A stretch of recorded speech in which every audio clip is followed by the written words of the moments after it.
For many people with pension plans, there can be a lot of confusion about what distribution options work best for them. Here to discuss pension plan options is my guest, David Templeton. He's with Adage Financial in Little Rock, Arkansas. David, good to see you. Welcome back. Thanks, Scott. Great to be back. So if someone is lucky enough to have a pension, what type of benefits can they expect these days? Well, we're seeing less and less pensions out there because most of the companies have reverted to 401k plans where they basically put a lot of the investment responsibility over to the employee. But I still do see quite a few people that are retiring now or that will have a pension with a particular company. And typically when they get ready to retire, they basically have a few choices, but the normal choice is the retiree could take a single life payout, and then, of course, if something happened to him or her, it leaves nothing behind for the spouse, or they can take a reduced payment and have a survivor benefit to where if something happens to the retiree, it leaves a benefit for the surviving spouse.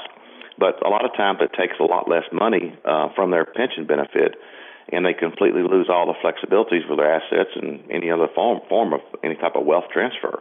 David, we've been reading a lot recently in the news about the trouble that public pensions are in financially. Is this something that people need to be worrying about if they're in a pension plan? Sure, Scott. For many people, there's a preconceived idea that that they're safe at being involved in a pension plan, but no one thinks that their benefits will be reduced or eliminated. But there is a very real danger for retirees. And there was a recent study done with 126 different public pension plans, assuming that they'd have an average aggressive return of 6%. And all 126 of the pension plans would be out of money within 12 or 15 years. Now, David, what about private pensions? Well, people are lulled into a false sense of security when they talk about the Pension Benefit Guaranty Corporation. What they fail to recognize is the PBGC will only cover a portion of the benefits. So, for example, a very prominent airline eliminated its pension plan. Many of the former pilots had retirement benefits of about $150,000 a year. And once the Pension Benefit Guaranty Corporation came in, they only ended up basically covering 1/3 of those pension plans. So these retired pilots basically went from losing 2/3 of their pension benefits. Well, David, I must admit, none of that sounds very promising. What are some of the alternatives to consider? Well, Scott, there's a lot of alternatives, and a lot of pension plans are even actually offering. I had a client reached out to me just recently and had a pension plan and didn't realize that he could take if that particular pension plan had a provision in it where if even though he was still working, if he was over 59 and a half, he could roll over part of his pension plan to a competent financial advisor. So we recommend that, a lot of times the pension administrator doesn't really go through all the options they have. They basically send them a letter and say, here's your single life benefit and here's your joint life benefit. But a lot of times the pension plans offer, when they retire, a complete rollover to an IRA. And so we highly recommend looking into that because, number one, you're in control now, and you're in control of where you place your investments, whether you want to place your investments in something like extremely safe, something that's 100% guaranteed, something that has a little bit of the growth potential.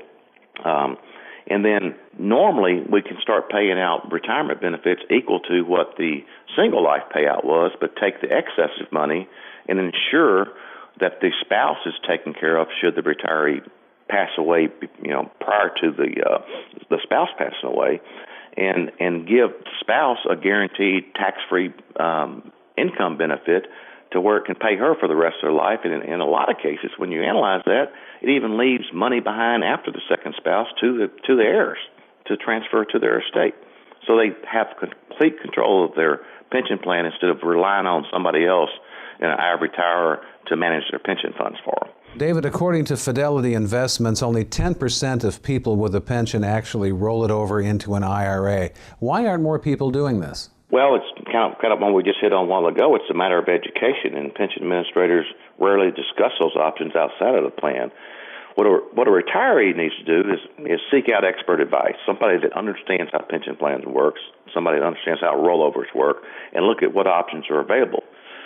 Then this must be done before you take the pension options, and it's basically a matter of education and getting well informed before you make a irrevocable decision when you start taking pension benefits.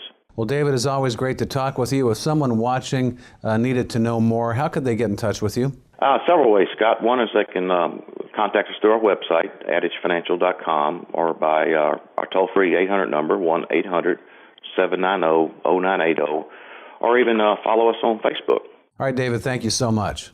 Great, Scott. Happy to help. My guest has been David Templeton with Adage Financial in Little Rock, Arkansas.